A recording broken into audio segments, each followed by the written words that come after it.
आज का टॉपिक है जो मैं पढ़ाने चल रहा हूँ, गोलीय दर्पण से संबंधित कुछ परिभाषाएं। ठीक है, तो गोलीय दर्पण से संबंधित जो परिभाषाएं हैं, इसके पिछले टॉपिक में मैं पढ़ाया था कि गोलीय दर्पण कितने प्रकार के होते हैं। गोलीय दर्पण 2 प्रकार के होते हैं बताए थे, उत्तल और अवतल दर्पण। तो आज हम पढ़ाने चल रहे हैं गोलीय दर्पण से संबंधित कुछ परिभाषाएं।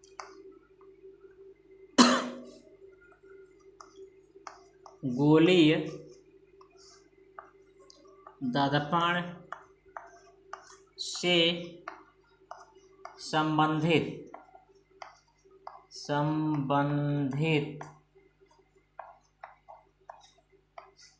कुछ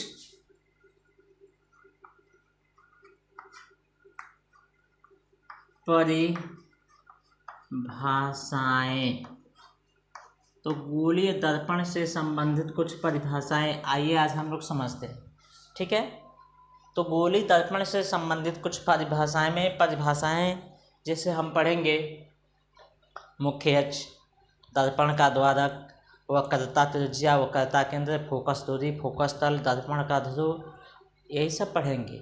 तो आइए हम सबसे पहले स्टार्ट करते हैं इसमें फिगर से। तो फिगर हम बनाते हैं, ध्यान से देखिए।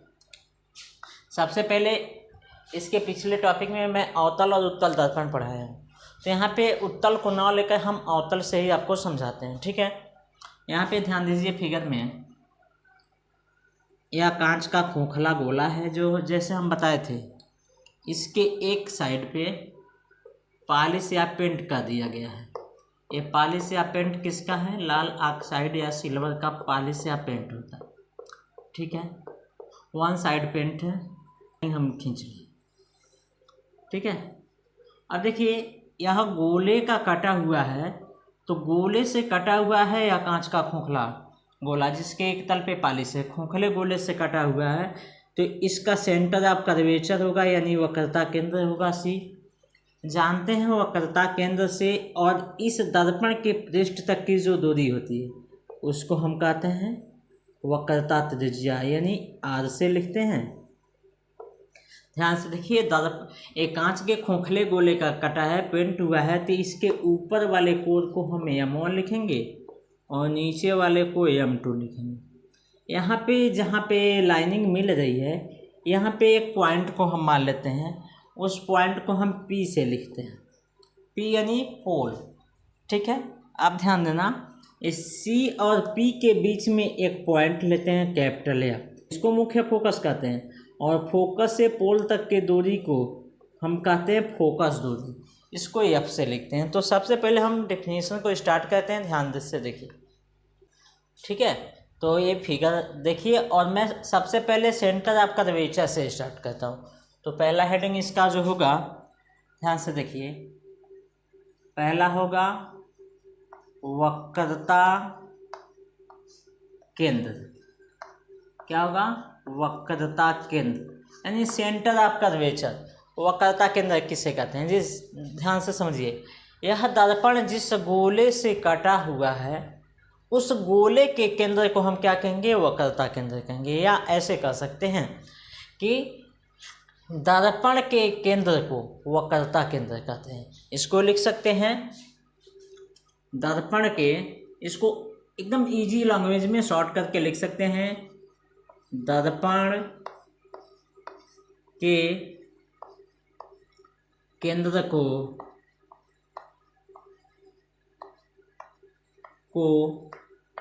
वक्रता केंद्र कहते हैं। वक्रता केंद्र कहते हैं, जो इसका केंद्र है, यानी इस सेंटर है, सेंटर को हम क्या कहते हैं? वक्रता केंद्र कहते हैं। बात समझ में आया? अब देखो, सेंटर से और इस P तक की जो दूरी है, इसको क्या कहते हैं? वक्रता त्रिज्या का। थोड़ा सा लिख लेंगे, इसे C से क्या कहते हैं? व्यक्त करते हैं। बात समझ में आया? इसको C से क्या लिखते हैं? वक्रता केंद्र को C से व्यक्त करते हैं।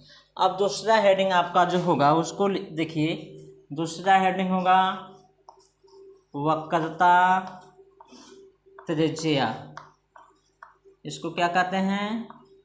वक्रता त्रिज्या।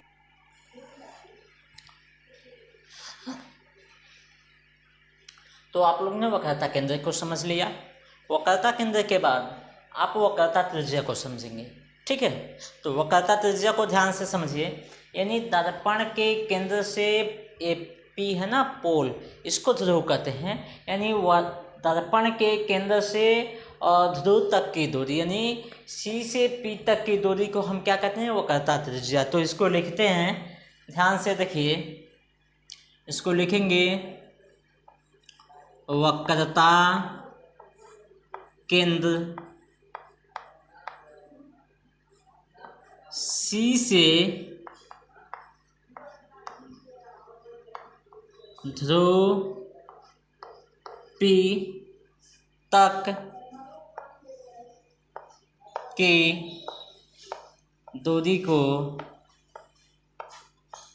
दूरी को वक्रता त्रिज्या कहते हैं। यानी सी से पी तक की जो दूरी है, ध्यान से देखिए, सी से पी तक की जो दूरी आर है, इसको हम क्या कहते हैं? वक्रता त्रिज्या। नीचे के लाइन से लिखेंगे इसे, ध्यान से देखिए, इसे कैपिटल आर से प्रदर्शित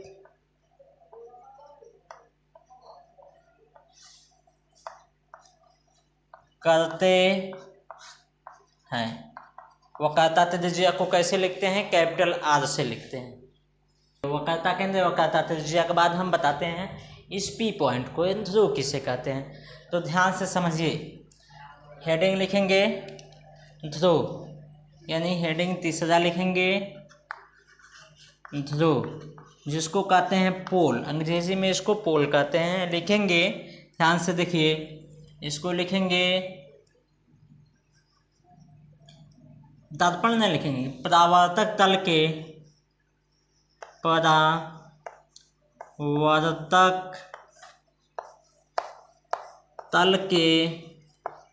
मध्य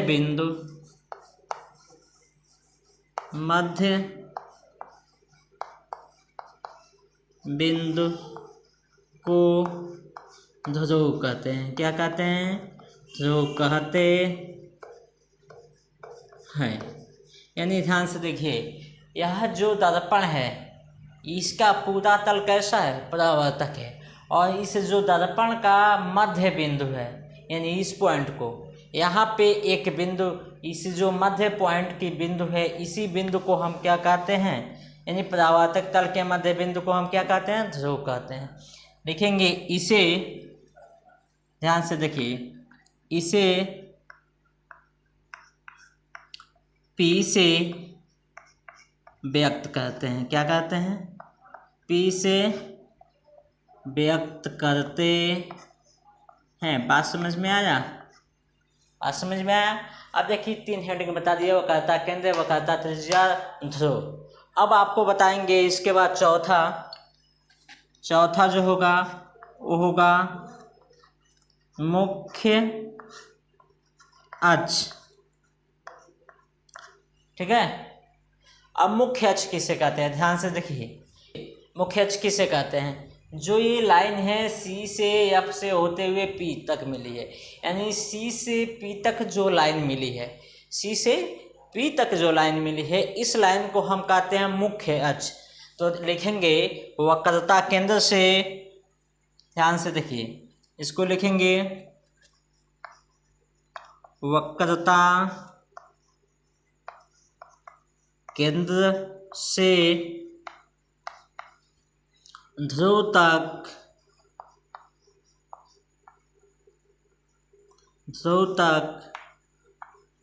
मिलाने वाली रेखा को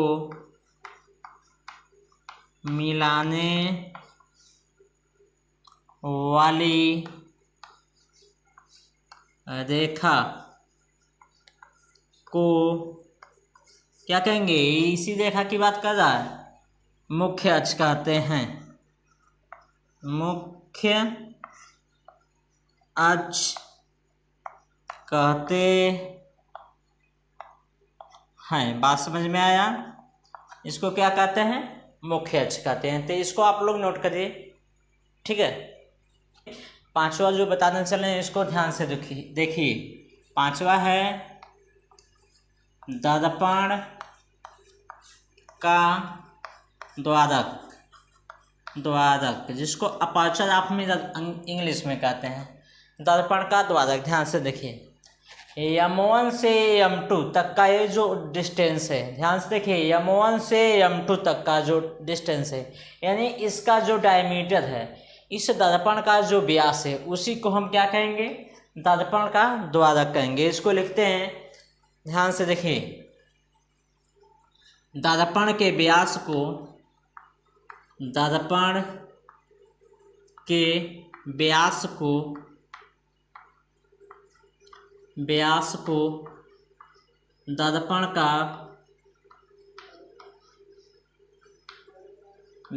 का द्वारक कहते हैं। क्या कहते हैं? दर्पण का द्वारक कहते हैं। देखिए M1 से M2 तक का जो डिस्टेंस है, इस डिस्टेंस की बात करें, यहाँ डॉटेड लाइन से बना देते हैं। M1 से M2 तक का जो डिस्टेंस है, यानी इसी को हम क्या कहते हैं? दर्पण का द्वारक कहते हैं। बात समझ में आया?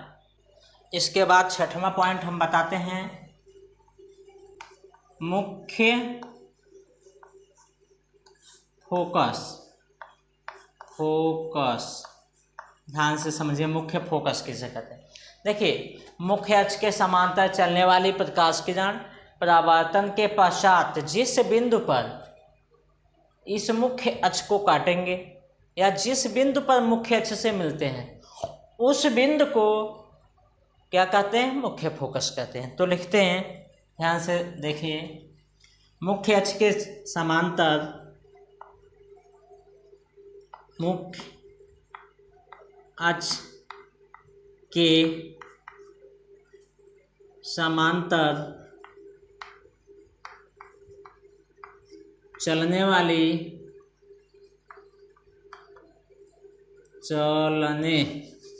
मुख्य अक्ष के समांतर चलने वाली प्रकाश किरण, प्रकाश ही केवल लिखते हैं, किरण नहीं लिखते हैं। प्रकाश परावर्तन के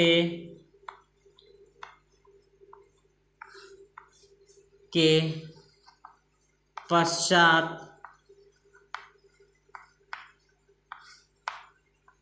मुख्य अक्ष के जिस बिंदु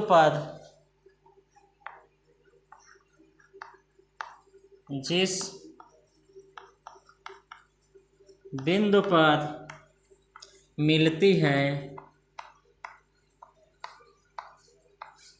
उसे मुख्य फोकस कहते हैं।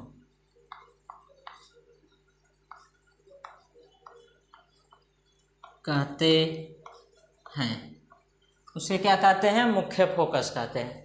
ध्यान से देखिए, जब कोई भी प्रकाश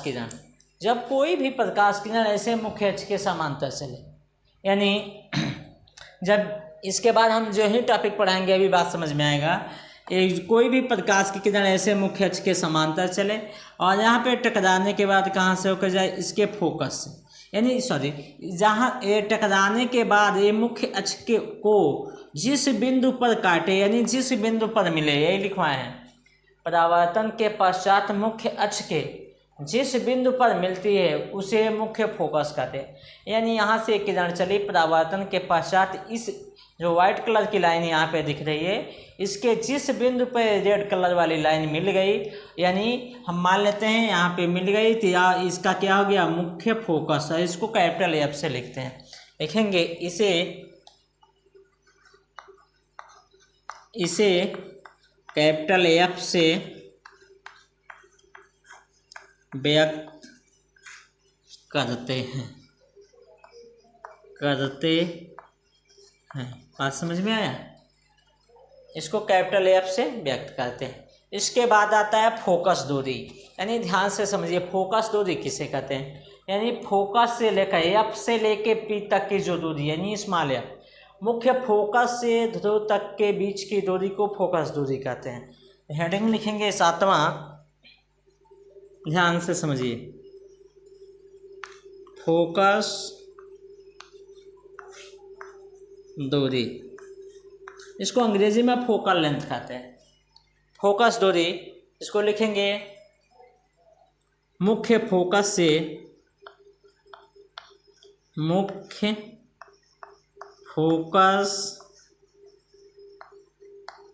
से कहाँ से, इस बिंदु से कहा जाए, मुख्य फोकस से कहाँ तक, ध्रुव तक के बीच की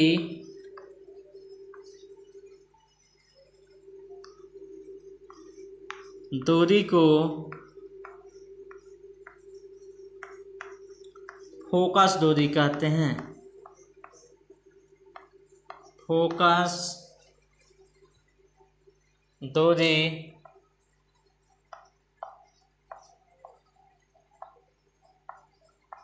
कहते हैं। इसे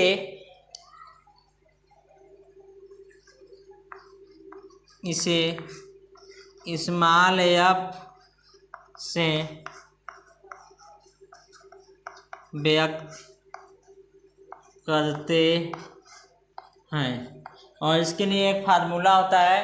अभी यहाँ पे जो परिभाषा लिखा है इसको अथवा करके एक और लिख सकते हैं। वक्रता केंद्र और फोकस दूरी के मध्य बिंदु को क्या कहते हैं, मुख्य फोकस कहते हैं। यानी इसको लिख सकते हैं फोकस दूरी यानी स्मॉल एफ इक्वल टू जो होता है वो r/2 होता है।